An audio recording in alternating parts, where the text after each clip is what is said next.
مومنو، جب تم نشے کی حالت میں ہو تو جب تک ان الفاظ کو جو منہ سے کہو سمجھنے نہ لگو نماز کے پاس نہ جاؤ، اور جنابت کی حالت میں بھی نماز کے پاس نہ جاؤ یہاں تک کہ غسل کر لو۔ ہاں،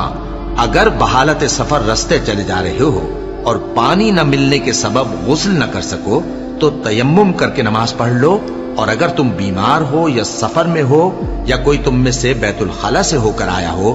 یا تم نے عورتوں سے مقاربت کی ہو اور تمہیں پانی نہ ملے تو پاک مٹی لو اور منہ اور ہاتھوں کا مسح کر کے تیمم کر لو، بے شک اللہ معاف کرنے والا ہے، بخشنے والا ہے۔ بھلا تم نے ان لوگوں کو نہیں دیکھا جن کو کتاب سے حصہ دیا گیا تھا کہ وہ گمراہی کو خریدتے ہیں اور چاہتے ہیں کہ تم بھی رستے سے بھٹک جاؤ، اور اللہ تمہارے دشمنوں سے خوب واقف ہے، اور اللہ ہی کافی کارساز ہے، اور اللہ ہی کافی مددگار ہے۔ اور یہ جو یہودی ہیں ان میں کچھ لوگ ایسے بھی ہیں کہ کتاب اللہ کے کلمات کو ان کے مقامات سے ہٹا دیتی ہیں اور کہتے ہیں کہ ہم نے سن لیا اور نہیں مانا، اور کہتے ہیں سنو نہ سنوائے جاؤ، اور زبان کو مروڑ کر اور دین میں طعن کی راہ سے تم سے گفتگو کے وقت راعینا کہتی ہیں،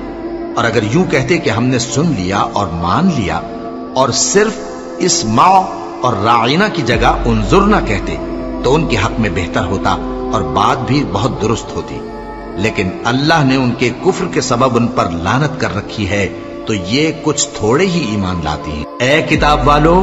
قبل اس کے کہ ہم کچھ چہروں کو مٹا دیں اور پھر ان کی پیٹھ کی طرف پھیر دیں یا ان پر اس طرح لعنت کریں جس طرح ہفتے والوں پر لعنت کی تھی، ہماری نازل فرمائی ہوئی کتاب پر جو تمہاری کتاب کی بھی تصدیق کرتی ہے ایمان لے آؤ، اور اللہ نے جو حکم فرمایا سو سمجھ لو کہ ہو چکا۔